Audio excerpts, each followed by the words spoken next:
Que a paz de Cristo esteja com todos. Boa noite, meus queridos irmãos. Boa noite, meus queridos amigos, convidados.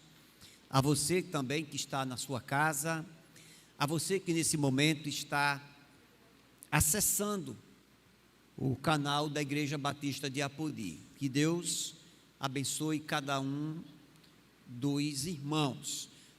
Vamos abrir as nossas Bíblias para uma carta escrita pelo apóstolo Paulo, carta aos Romanos, no capítulo de número 12, leremos do verso de número 19 até o verso de número 21, Romanos, capítulo 12, do verso 9 ao verso de número 21. O texto diz assim: o amor seja sem hipocrisia, odeie o mal e apegue-se ao bem. Amem uns aos outros com amor fraternal. Quanto à honra, dê sempre preferência aos outros. Quanto ao zelo, não sejam preguiçosos, sejam fervorosos de espírito, servindo ao Senhor. O versículo 12: alegre-se na esperança, sejam pacientes na tribulação e perseverem na oração.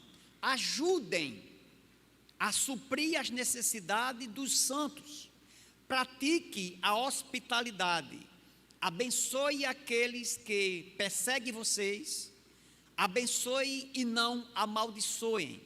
Alegre-se com os que se alegram e chore com os que choram. Tenham o mesmo modo de pensar de uns para com os outros. Em vez de serem orgulhosos, sejam solidários com os humildes. Não sejam sábios aos seus próprios olhos. Não pague a ninguém mal por mal. Procure fazer o bem diante de todos. Se possível, no que depender de vocês, vivam em paz com todas as pessoas. Meus amados, não façam justiça com as próprias mãos, mas dê lugar à ira de Deus, pois está escrito: a mim pertence a vingança, eu é que retribuirei, diz o Senhor. Faça o contrário. Se o seu inimigo tiver fome, dê-lhe de comer. Se tiver sede, dê-lhe de beber, porque fazendo isso, você amontoará brasas vivas sobre a cabeça dele. Não se deixe vencer pelo mal, mas vença o mal com o bem. Que Deus aplique esse texto tão precioso, tão profundo, tão significativo, tão desafiador nos nossos corações. Meus queridos, nessa noite eu me proponho a falar sobre os relacionamentos de um crente espiritual. Os relacionamentos de um crente espiritual. Eu achei por bem pensar na seguinte realidade: a nossa vida, ela é feita de relacionamento. A gente passa o dia todo, a vida toda se relacionando. A gente se relaciona com as pessoas, se relaciona com Deus e se relaciona com nós mesmos. É impossível a gente viver uma vida sem exercitar o relacionamento. Por quê? É através dos relacionamentos que nós temos a capacidade, ou pelo menos demonstramos a capacidade de amar a Deus, de amar o próximo e tudo aquilo que existe. Já disse alguém que nós somos seres relacionais. Eu achei por bem ir atrás do conceito de relacionamento. A palavra relacionamento é o nome que é dado ao ato, ou mesmo o efeito de se relacionar. É a capacidade que uma pessoa tem de conviver com os seus semelhantes, bem ou mal. Por ele, você ter afeto e conexão. Então, o relacionamento, eu poderia dizer que é o ato de se relacionar. É a capacidade de conviver uns com os outros. Não foi uma tarefa fácil você classificar os relacionamentos. Eu achei essa maneira de classificar os relacionamentos da seguinte maneira: existem os relacionamentos amorosos, é aquele tipo de relacionamento, eu posso dizer relacionamento romântico, que é aquele relacionamento de um namorado com a namorada, é aquele relacionamento de um marido com a mulher. Nós temos também o chamado relacionamentos de amizade, que é aquele tipo de relacionamento que a gente se relaciona com colega. Logicamente, que esse tipo de relacionamento pode ser desenvolvido entre marido e mulher, entre pai e filho, entre dois colegas, entre amigos de escola, relacionamento de amizade entre um pai e um filho, entre um professor e um aluno, entre um patrão e um empregado. Nós temos também o que nós chamamos de relacionamento familiar. É aquele relacionamento de um pai com filho, é aquele relacionamento de uma mãe com filho, de um filho com neto, de um avô com seu neto. Então, relacionamentos consanguíneos. Nós temos também o chamado relacionamento profissional. É aquele tipo de relacionamento que a gente tem com o trabalho. É o relacionamento do patrão com o empregado, é o relacionamento de um empregado com outro empregado, é o relacionamento de um patrão com fornecedor. E temos também o que nós chamamos de relacionamentos sociais. É aquele tipo de relacionamento que eu tenho com o vizinho, é aquele relacionamento que eu tenho com o padeiro, com o leiteiro, com alguém que vai entregar o pão, com alguém que vai trocar um bojão na sua casa, com alguém que muitas vezes você joga uma bola, que você tem algum tipo de entretenimento. E daí a gente entende que esses relacionamentos, eles podem ser saudáveis e também pode ser um relacionamento abusivo. Então, no contexto do relacionamento, a gente pode ter um relacionamento saudável com o pai, com a mãe, com o irmão, com o patrão, com o empregado, com alguém da família, com alguém da sua rua, com alguém da sua escola, com alguém do seu trabalho, com alguém que frequenta o mesmo espaço de você, ou que você. Aí daí, você também pode ter um relacionamento abusivo, aquele relacionamento de confusão, de treta, de discórdia, de violência, de perseguição, de humilhação, de desprezo, de chateamento, de xingamento, um relacionamento ofensivo.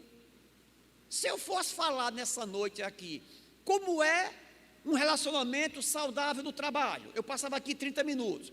Como é um relacionamento saudável ou abusivo na família? Como é um relacionamento saudável e abusivo no seu local de trabalho? Então, você já deve imaginar que todo tipo de relacionamento, ele pode ser saudável ou ele pode ser doentio.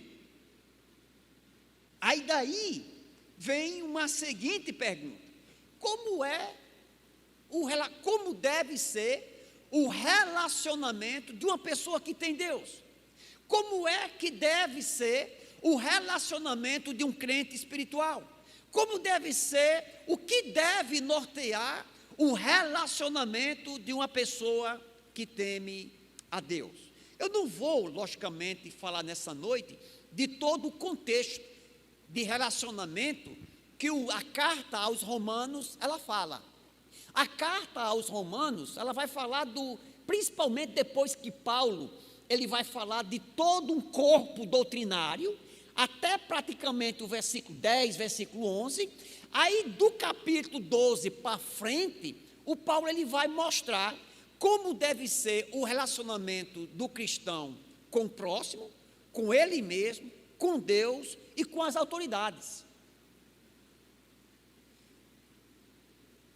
Os irmãos devem entender que a nossa vida ela é formada de relacionamentos dentro da igreja. Será que um relacionamento de um crente deve ser da mesma forma do relacionamento de uma pessoa que não conhece a Deus? Porque tem momentos que a gente se relaciona com uma pessoa que também é crente, e tem momentos que a gente se relaciona de uma pessoa que é crente com uma que não conhece a Deus. Eu estava lendo esse texto e comecei a ficar assim, imaginando. A história da humanidade, praticamente, ela começou com um relacionamento de Deus com o homem. A Bíblia diz que todos os dias Deus falava com o homem. Sempre a ideia de um relacionamento saudável como forma de uma garantia de harmonia, de sucesso e de bem-estar. Aí eu volto à pergunta que eu tinha feito a priori.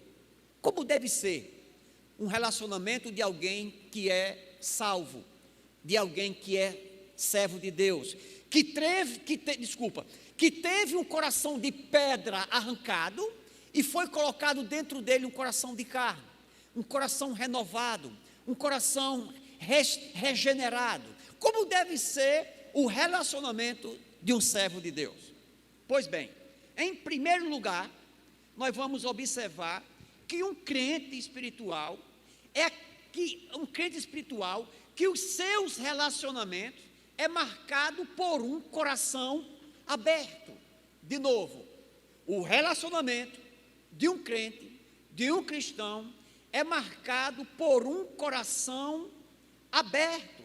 O versículo 9 diz assim: o amor seja sem hipocrisia. Então, quando eu olho para esse texto, eu entendo que, em primeiro lugar, gente, um coração de um crente, um coração de um servo de Deus, ele é um coração aberto. É um coração aberto principalmente pelo amor. O texto vai dizer: o amor seja sem hipocrisia. É interessante que, quando eu olho aqui, o Paulo vai enfatizar algumas marcas, algumas características desse coração aberto de um servo de Deus, que deve ser repleto de amor. Como deve ser o amor demonstrado por um crente no seu relacionamento com as pessoas, no seu relacionamento com alguém da igreja, com alguém da sua casa, com alguém do seu trabalho, com alguém da sua vizinhança? É um tipo de amor sincero. O amor seja sincero, cordial, fraterno. A ideia, meus irmãos, que traz aqui é que o Paulo está dizendo que o amor de vocês não seja um amor hipócrita. A palavra hipocrisia vem da palavra, traz a ideia de um ator. Sabe aquele negócio fingido? Eu mesmo quando eu assisto, melhor dizendo, um filme, por exemplo, do Homem-Aranha, do Superman, do Incrível Hulk, mais um pouquinho para trás, quando a gente assistia aqueles filmes de Rambo, quando a gente sai da cena do filme e a gente escuta uma entrevista do personagem, não do personagem, mas do ator, na vida real, a gente fica até um pouco frustrado. Por quê? Porque o Super-Homem não voa, o Hulk não tem força, o Flash não tem aquela velocidade toda, o Capitão América não sabe nem sequer manejar aquele escudo, o Thor não faz girar aquele martelo. Era como se aquela ideia fictícia de um cinema, quando a gente observa aqueles atores na vida real, era como se eles fossem apenas um hipócrita, um ator, alguém que parece ser alguma coisa e não é. E o Paulo está dizendo justamente isso, é que o amor de vocês, demonstrado um pelo outro, não seja um amor hipócrita, Não é? Vocês tenham cuidado para vocês não demonstrar na frente de alguém um amor que na frente da pessoa você se derrame de amor, mas que por trás você fala mal, você critica, você zomba, você menospreza, você finge. Então, o que o Pai vai dizer, vocês amem de tal maneira e que esse amor seja um amor sincero. Um certo escritor por nome de John Murray, ele disse assim, que o nosso Deus, ele tem o poder de desmascarar esse amor fingido. É interessante que quando você lê lá em Lucas, capítulo 22, verso 48, o próprio Senhor Jesus Cristo, ele vai dizer para Judas, denunciou Judas, quando Judas chegou e beijou Jesus Cristo, aquele amor hipócrita, aquele amor fingido, ele vai dizer assim, você traiu o Filho do Homem com um beijo. Ou seja, o Judas, ele estava ali demonstrando um amor hipócrita, um amor fingido. E aí, já disse alguém, o próprio John Stott, ele chega a dizer que o amor, ele não deve ser um teatro. O amor do cristão deve ser um amor de uma vida real.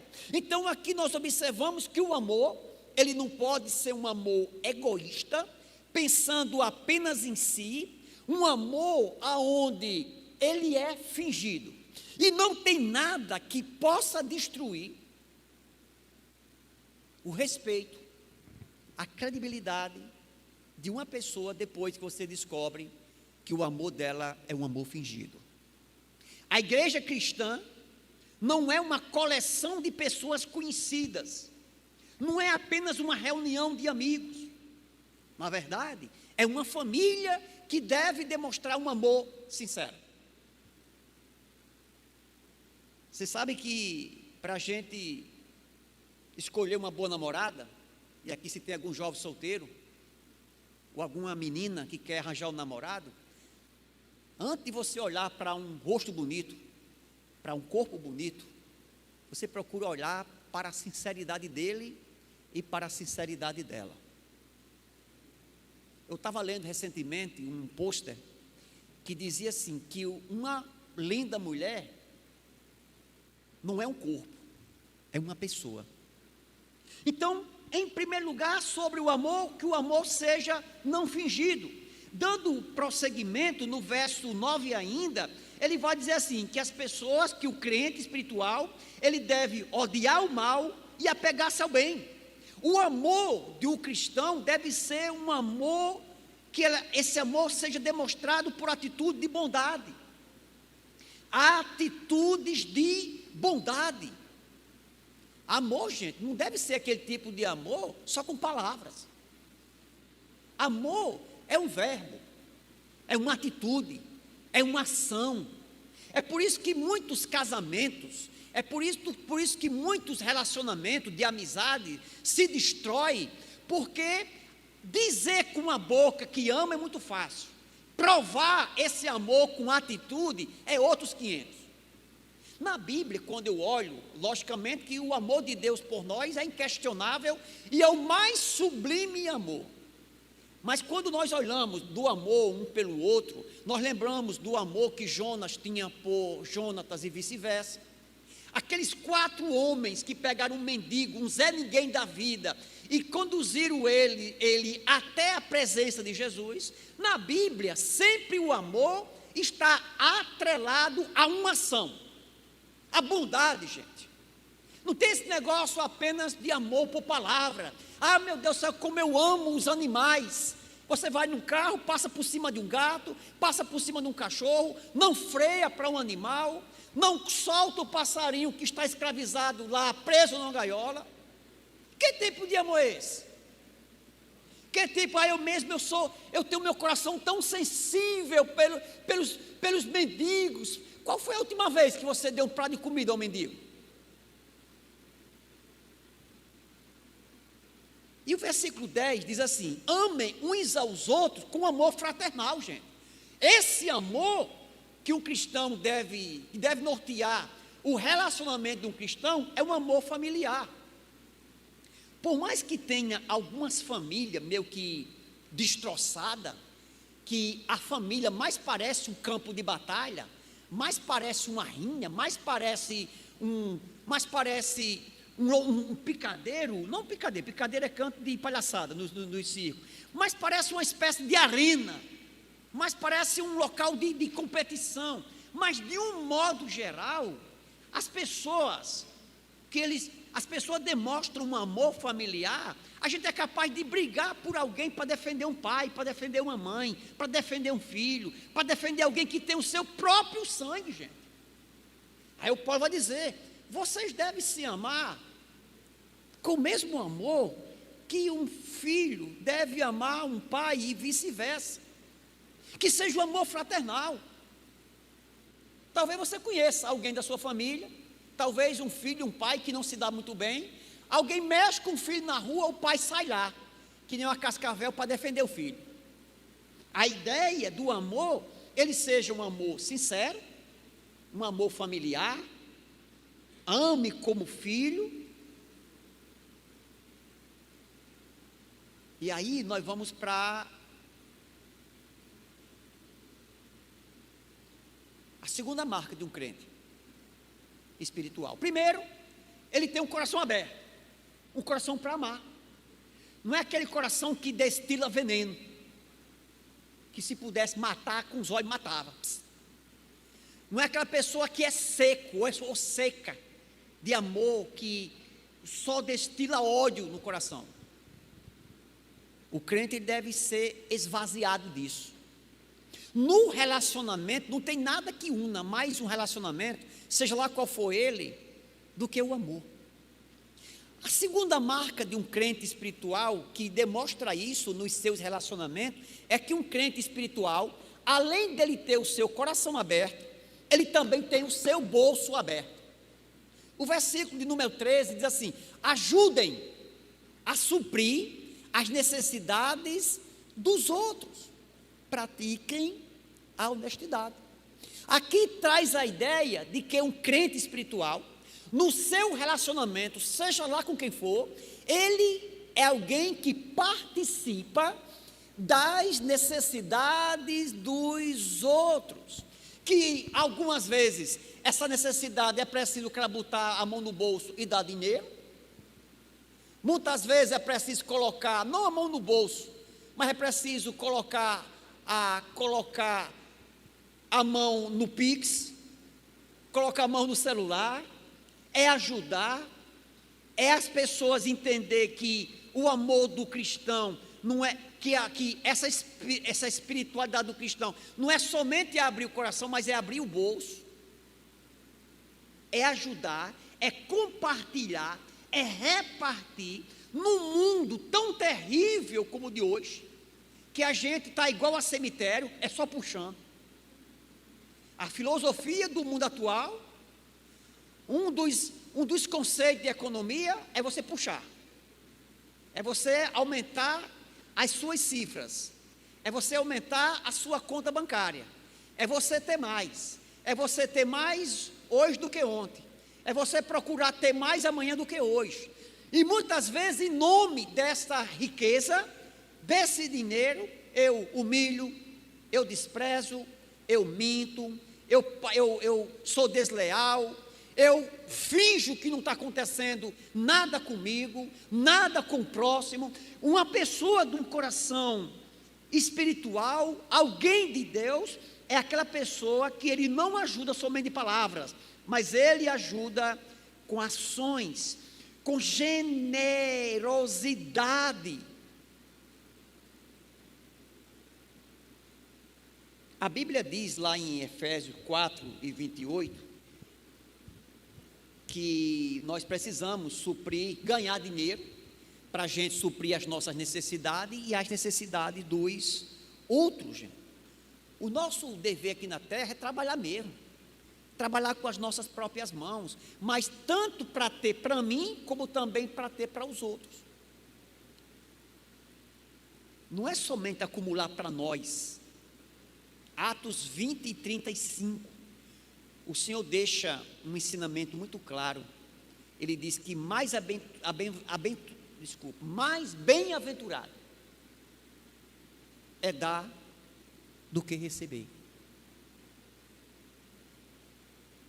E aqui eu queria fazer uma pergunta difícil, para mim e para você. Qual foi a última vez que você ajudou alguém? Qual foi a última vez que você botou a mão no bolso e ajudou alguém? Por que dar desculpa para dizer que não quer ajudar, porque não ajuda vagabundo? Quem quiser dinheiro vai trabalhar, trabalhe com o meu trabalho, vai estudar, vai se esforçar, vai ralar, vai dar duro, se capacite, faça por onde. Eu vou dar a vara, não dou peixe. Uma vez eu fui afrontado, não sei se essa foi a palavra certa. A gente estava, inclusive, nesse projeto maravilhoso que nós temos, chamado de Cesta de Amor, que é ajudar financeiramente. Não tem nada a ver com assistencialismo, mas ajudar financeiramente algumas pessoas que estão temporariamente sem poder trabalhar. É bíblico. Em várias situações, Jesus multiplicou os pães, ajudou, deu alimento para quem não tinha. Lá na igreja de Jerusalém, existiam umas mulheres, umas viúvas, umas pessoas que necessitavam de receber ajuda financeira, receber alimento para isso. O próprio Paulo chegou a recolher alimento para distribuir com as pessoas pobres. E aí, eu estava na mala do meu carro com 2 cestas para entregar 2 famílias em Apodi. Pessoas com casos de enfermidades graves, pessoas com CA, pessoas que não estavam podendo trabalhar, com gente doente, gente operada. Uma pessoa olhou para mim assim, eu abri a mala do carro para botar umas espigas.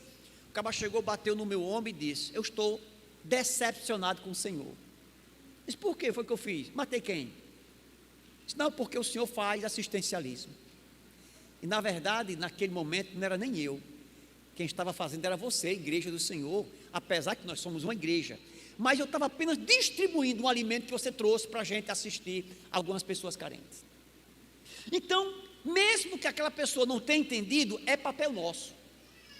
Eu não estou dizendo que você vai cair naquele conto de ajudar todo mundo que passa na sua casa e você nem sabe se aquela pessoa de fato precisa. Eu não estou dizendo que você vai botar a mão no bolso e vai fazer 10 Pix por dia, todas as vezes que você está lá no Instagram e você vê alguém fazendo uma campanha. Eu não estou dizendo isso também, mas nós precisamos conscientemente ter o nosso bolso aberto.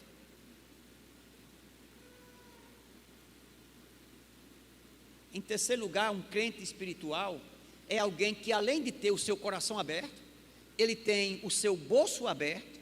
Em terceiro lugar, é alguém que tem a sua casa aberta. Interessante isso. O versículo 13 ainda, na parte final, diz assim: pratique a hospitalidade. Talvez você que é novo, ou ainda não é crente, você não sabe o que é hospitalidade. Que costumeiramente a gente diz que é hospedar alguém. E naquele período, era muito comum as pessoas hospedarem outras. Era muito comum naquele período, no nascedouro da igreja, quando a igreja recebia um pregador que vinha de fora, um missionário, um pregador itinerante, e aquelas pessoas não tinham onde ficar, não tinham dinheiro para pagar uma pousada cara, pousadas complicadas. Então, muitos daqueles irmãos, eles abriam a porta das suas casas para dar uma dormida, um banho, um descanso para alguém de fora. E aqui o texto diz que uma pessoa de um coração espiritual, alguém crente, é alguém que, além de abrir o coração, ele abre o bolso, mas também ele abre a porta da sua casa. Tanto, aqui, meus irmãos, traz também a ideia desse quem é essa pessoa que você vai hospedar. Muitas vezes é até o estrangeiro, o estranho, até aquela pessoa muitas vezes que a gente nem sequer conhece.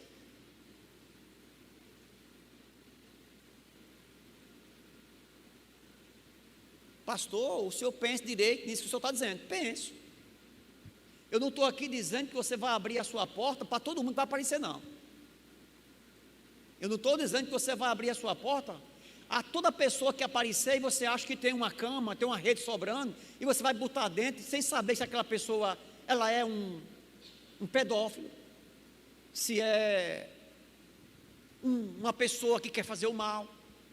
O que eu estou dizendo é que, mais uma vez, conscientemente, depois de uma pesquisa, depois de uma consulta, depois de orar a Deus, a gente não pode fechar as nossas casas para aqueles que nós poderíamos hospedar.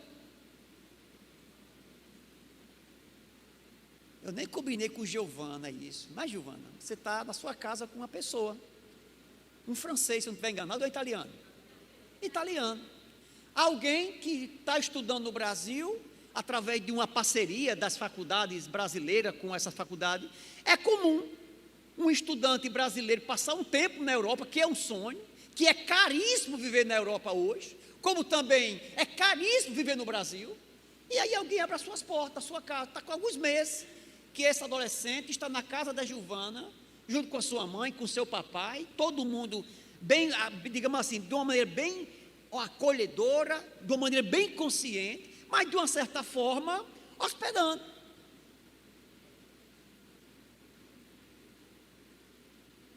O que não é correto é a gente poder fazer isso e não fazer. E é interessante que lá em Hebreus, capítulo 13, verso 2, diz que fazendo isso, hospedando as pessoas, algumas pessoas já hospedaram anjos na sua casa. Interessante isso. É a recompensa de hospedar alguém. Eu mesmo, desculpa aí se eu estiver me exaltando, me perdoe, mas eu gosto muito de hospedar as pessoas. Quando eu digo eu não, nós gostamos, eu e minha esposa.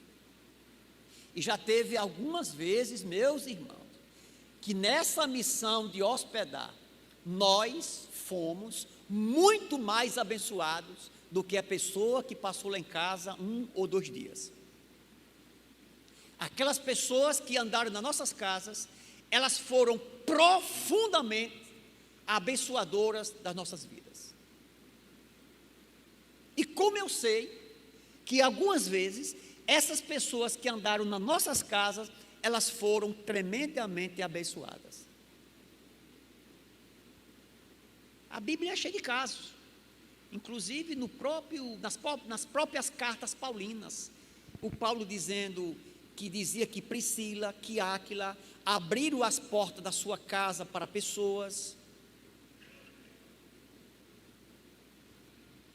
E além da gente poder dar um prato de comida a alguém, uma rede a alguém, a gente pode transformar as nossas casas numa agência de evangelização. Uma pessoa que pode jantar na sua casa, almoçar na sua casa, elas podem ouvir a palavra de Deus pela sua boca.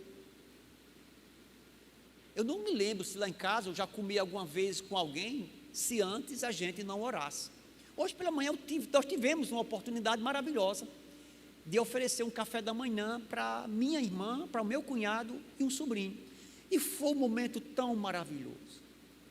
Eles ouviram a palavra de Deus, nós oramos com eles. As nossas casas, elas podem ser um centro de acolhimento. Quantas pessoas? Eu vou tentar aqui ser o mais ético possível. Eu conversando uma vez com uma pessoa, ela disse: pastor Wellington, eu sou amiga de uma pessoa da Igreja Batista. E nós somos muito amigas. E um dia, essa pessoa ligou para mim. E eu disse, e essa pessoa chegou lá em casa, bateu na porta, entrou. Ela foi para um canto de uma parede, ela ficou lá agachada, acocorada, e chorou, chorou, chorou, chorou. Eu não disse nada, ela não disse nada. Ela depois levantou, enxugou as lágrimas, bateu a porta e foi embora. Eu pensei logo assim: talvez essa pessoa, ela entrou naquela casa, porque talvez era a única casa que ela tem liberdade de chorar. talvez foi a única casa que naquele momento ela entrou, que pôde ser acolhida. Que talvez alguém escutou o choro dela sem sair buzinando nas esquinas. Ei, fulano esteve lá em casa. Só pode ser um problema gigantesco na família, ou vai morrer alguém, ou ela está doente, ou roubou, ou então mentiu, está envolvido numa treta. Então, aquela mulher ou aquele homem disse: aquela casa foi aonde eu fui acolhido. As nossas casas podem ser esses locais. Reforçando mais uma vez, que a gente não vai abrir as portas para qualquer pessoa.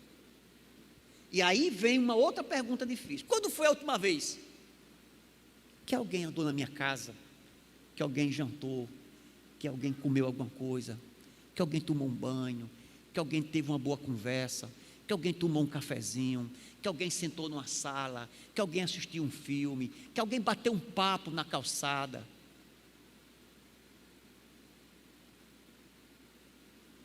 Em quarto lugar, uma outra marca de um crente espiritual, que marca os seus relacionamentos, é que um crente espiritual, ele tem os seus lábios abertos.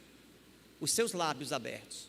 Ele tem o coração aberto, ele tem o bolso aberto, ele tem a casa aberta, e ele tem os seus lábios abertos. Olha só no versículo 14: abençoem aqueles que perseguem vocês, abençoe e não amaldiçoe.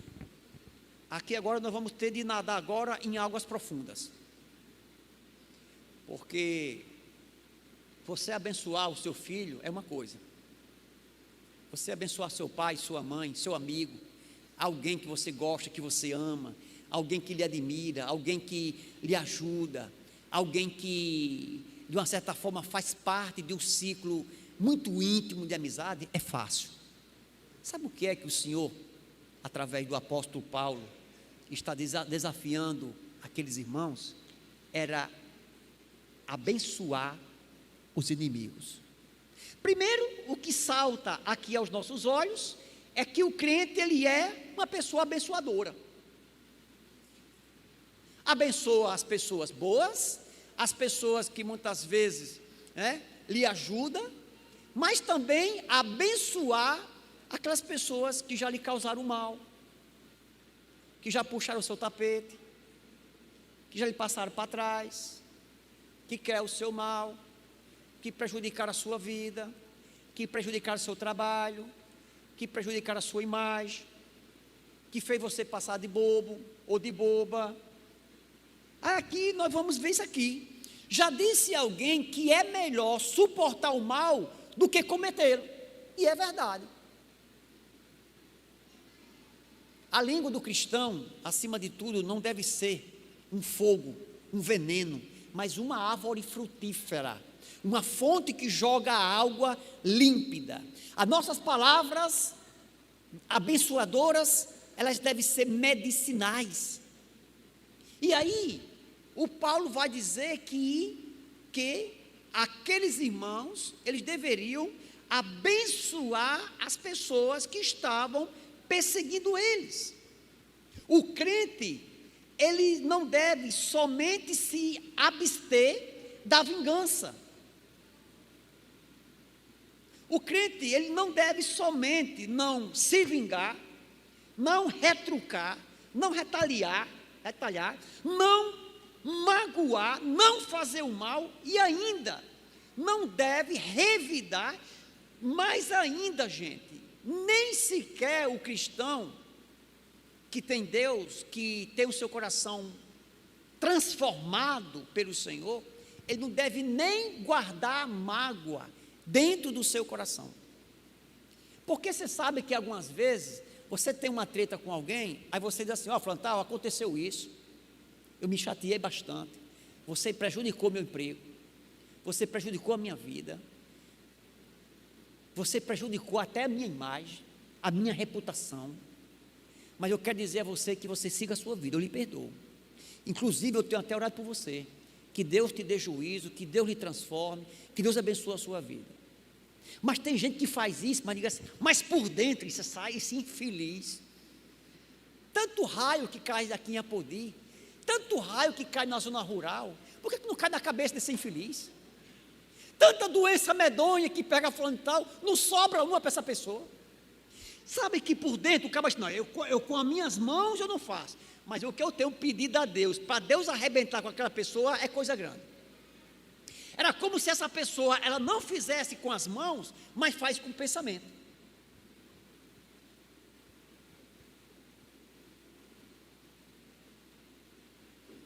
Nós precisamos aprender com Jesus, que Jesus ele não respondeu o traje com o traje. O homem cuspiu nele, arrancaram a sua barba, abordoaram,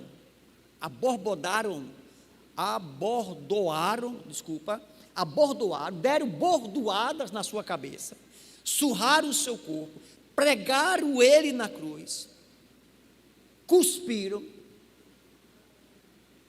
e ele disse, perdoe. Ele não sabe o que estão fazendo. Lá em Atos, capítulo 7, verso 60, o Estevão, quando foi ser apedrejado, ele orou a Deus, pedindo que Deus perdoasse aqueles seus algozes. 1 Tessalonicenses, capítulo 5, verso 15, diz, tenham cuidado, para que ninguém retribua mal aos outros com mal. Pelo contrário, procure sempre o bem uns dos outros e o bem de todos. O versículo 17, 18, 19 e 20 do texto que nós lemos, trata sobre isso. Não paguem a ninguém mal com mal. Procure fazer o bem diante de todos. Se possível, se depender de você, viva em paz com todas as pessoas. Meus amados, não façam justiça com as suas próprias mãos, mas dê lugar à ira de Deus, pois está escrito, a mim pertence a vingança. Faça o contrário. Se o seu inimigo tiver fome, dê-lhe de comer. Se tiver sede, dê-lhe de beber. Porque fazendo isso, você amontoará brasas vivas sobre a cabeça dele. Não se deixe vencer pelo mal, mas vença o mal com o bem. É interessante isso. Mais uma vez, a gente deve resguardar, precisa ser prudente. Nós tivemos um caso aqui próximo de Apodi, de uma pessoa que vivia no mundo, nas drogas, tendo dificuldades, briga por, talvez, ponto de... Não foi aqui em Apodi não, foi na cidade mais distante. E aquele homem se converteu. Ele passou a fazer parte de um projeto de recuperação para pessoas dependentes de droga. E aquele homem disse, rapaz, eu quero o bem para mim, me converti, eu já tive uma treta com fulano de tal, do tamanho do mundo, eu vou lá na favela, eu vou atrás dele, eu vou buscar ele, para trazer ele para esse projeto, para ele vir para cá, para ele conhecer Jesus, para ele ser liberto como eu sou liberto. Não teve essa prudência, ele foi atrás dessa pessoa, encontrou essa pessoa, e essa pessoa matou mesmo. A pessoa foi lá e esfaqueou, ou matou de, sei lá, não lembro agora de que foi, mas porque não houve, aqui era como se ele tivesse, talvez, não sei lá, lido esse texto, dizendo que ele tinha de ajudar, que ele tinha mais de maneira prudente. Como é que eu vou dar de comer a alguém que me persegue? Será que eu vou ligar para ele, abre aí a porta da sua casa, que eu vou deixar um prato de comida para você? Acima de tudo, traz a ideia que você pode ajudar alguém, não necessariamente estando na frente dele pessoalmente, orando por ele, perdoando, não puxando ele para trás, porque algumas vezes acontece isso, né? O camarada tem raiva de outro, aí o camarada chega, está numa empresa, irmão Hélio, rapaz, eu fui demitido. Por quê? Não, porque eu fui atrás, fulano de tal que não gosta de mim, foi lá, falou com o patrão, para me botar para fora. Porque fulano de tal me fez o mal, eu vou fazer o mal a ele. Porque comigo é assim, bateu, levou. Bateu, levou. Eu não aceito. Eu não levo desaforo para casa. Eu sempre gosto de dizer isso, que o Jesus, a gente precisa aprender com Jesus, que ele levou o desaforo para o céu.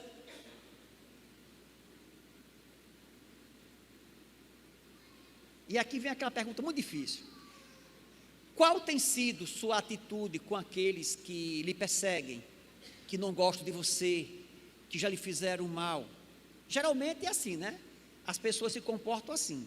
Se uma pessoa me fez um mal, o que é que eu vou falar? Eu vou falar mal dela, eu vou procurar revidar, eu vou procurar pessoas que eu forme uma equipe contra aquela pessoa, eu vou encontrar uma maneira de orar, pedindo a Deus que Deus faça a justiça que eu não tenho coragem de fazer.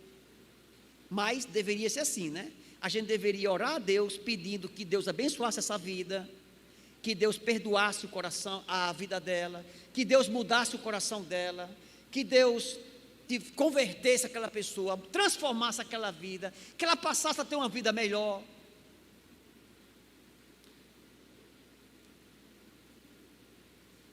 A gente vive numa treta política no Brasil, que antigamente, Chico, a treta na política, ela só acontecia durante o pleito. Passou o pleito, acabou as birras, as intrigas políticas. Na política brasileira, quando diz respeito à política presidencialista, nós temos uma treta no Brasil que vem acontecendo há quase 8 anos. Existe um grupo que odeia cegamente o outro. O outro grupo odeia o outro ferrenhamente, ferozmente. Eu estava lá em casa essa semana, lembrando, quantas pessoas no Brasil têm orado pelo presidente que está doente? Quantas pessoas têm orado pelo presidente da República?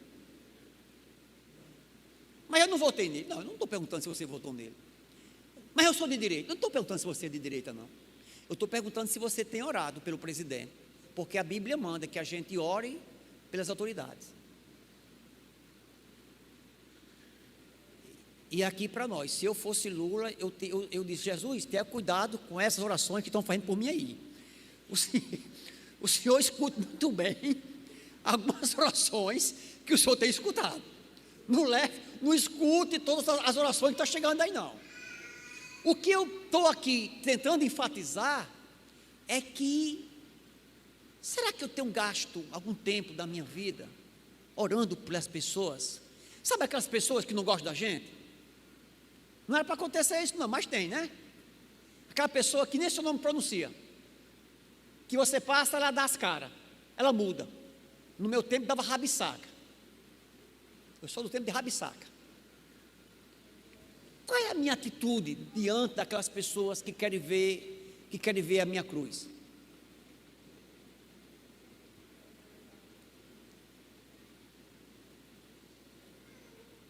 E é interessante, para a gente finalizar, é que o crente espiritual, nos seus relacionamentos, ele tem a sua alma aberta. Interessante isso, né, gente? Ele tem o coração aberto, o bolso aberto, a casa aberta, os lábios abertos e tem a alma aberta. O versículo 15 diz assim: alegre-se com os que se alegram e chorem com os que choram. Tenham o mesmo modo de pensar uns para com os outros. Em vez de serem orgulhosos, sejam solidários com os humildes. Não sejam sábios aos seus próprios olhos. O crente deve ser o quê? Solidário. Chorar com os que choram e se alegrar com os que se alegram. E eu não sei se vocês concordam comigo, mas é mais fácil você chorar com aqueles que estão chorando do que sorrir com aqueles que estão sorrindo. Primeiro que quando você encontra alguém que está passando pela sua mesma situação, de tristeza, de fracasso, de luta, aí parece que você vê em alguém um parceiro, de alguém que está chorando a sua mesma dor, chorando as suas mesmas lágrimas. E não é fácil a gente se alegrar com quem se alegra. Quando a gente se entristece com a alegria dos outros, isso aí é chamado de inveja. Você sabia disso? Que nem todo mundo se alegra com a alegria dos outros? Parece que as pessoas, elas não têm prazer na alegria do outro. A pessoa fulano de tal conquistou isso. Fulano de tal postou nas redes sociais estou morando na minha casa nova. Acaba isso, fez a casa lá perto de Severiano Melo, dentro do mato. Só vai lá quem tem negócio. Fulano de tal fez uma casa, o pedreiro foi fulano de tal. As paredes se racham já, o forro racha. Talvez não pague. Comprou, talvez a caixa tome. Entendeu, gente? Fulano de tal passou num concurso. Ali é besteira. Um dinheirinho rei, uma merreca. Besteira. Fulano de tal passou num concurso, também daquele jeito. Então parece que a gente tem dificuldades de se alegrar com aqueles que se alegram. Meu pai, como é gostoso. Ontem à noite, lá no culto de oração, a irmã fulana de tal, ela estava tão alegre, dizendo que tinha sido curada de um câncer. Que coisa boa. Aí muitas vezes, fulano de tal, disse lá que ficou boa do câncer. Talvez o bicho está por dentro ainda, comendo. Talvez seja melhor da morte. Que coisa boa, que coisa legal. A irmã, a filha de fulana de tal, passou no vestibular. Parece que foi alguém da minha casa. Parece que foi alguém da minha família. Fulana de tal trocou o carro, graças a Deus. O crente, nos nossos relacionamentos, a gente precisa ser solidário. O crente espiritual não pode, ele vai dizer que o crente espiritual não pode ter o rei na barriga. O versículo de número 16 diz assim: tendo o mesmo modo de pensar de uns para com os outros. Em vez de vocês serem orgulhosos, sejam solidários, humildes. O crente espiritual, nos seus relacionamentos, ele não tem um rei da barriga. Tem algumas pessoas, meus irmãos, aqui para nós, a gente tem de orar muito. Essas oraçõezinhas que a gente faz de manhãzinha, 2, 3 minutos, não aguenta não. Tem pessoas aí que você fala com ela, o camarada não tem nada na vida, mas você fala com ela, a pessoa ela vomita vaidade, vomita soberba, vomita orgulho. Sabe aquela pessoa difícil de você conviver? Pois é mais difícil você conviver com alguém que vive dizendo que tem, que vive dizendo que tem, que vive humilhando as pessoas, que vive de nariz empinado. Como é difícil você viver com alguém. Pois é, gente, a gente tem de orar. E o crente não deve ter esse rei na barriga, achar que é superior. Eu sei mais do que fulano de tal, eu tenho esse dinheiro, eu ganho tanto, eu participo isso, eu frequento esse lugar, o meu carro é assim, a minha casa é desse jeito, o meu emprego é assim, eu viajo não sei para onde, eu estou assim, o meu nível é lá em cima, não me rebaixo, eu não como qualquer coisa, não frequento qualquer lugar, eu não vou a qualquer espaço. A gente precisa entender que nos relacionamentos, a gente não deve ter o rei na barriga. Concluindo, meus irmãos, um crente espiritual, o relacionamento de um crente espiritual deve ser marcado, acima de tudo, por essas características que nós acabamos de falar. O crente espiritual, ele tem o seu coração aberto para amar, ele tem o seu bolso aberto para ajudar, ele tem a sua casa aberta para receber o necessitado, ele tem os seus lábios abertos e tem também a sua alma aberta. Fazendo isso, meus irmãos, os relacionamentos que estão à nossa volta, dentro de casa, com o nosso marido, com a nossa esposa, com os nossos filhos, com os nossos parentes, até com a sogra dá certo, gente. Se você for um crente espiritual, até com a sogra você se relaciona bem. Até com seus inimigos. O seu relacionamento no trabalho será outro. Na sua escola, na sua comunidade, o seu vizinho vai ter prazer de abrir a porta, o portão da casa e dar um bom dia. Ninguém vai brigar porque caiu a folha da mangueira e alguém varreu para a sua calçada. Que Deus norteie os nossos relacionamentos.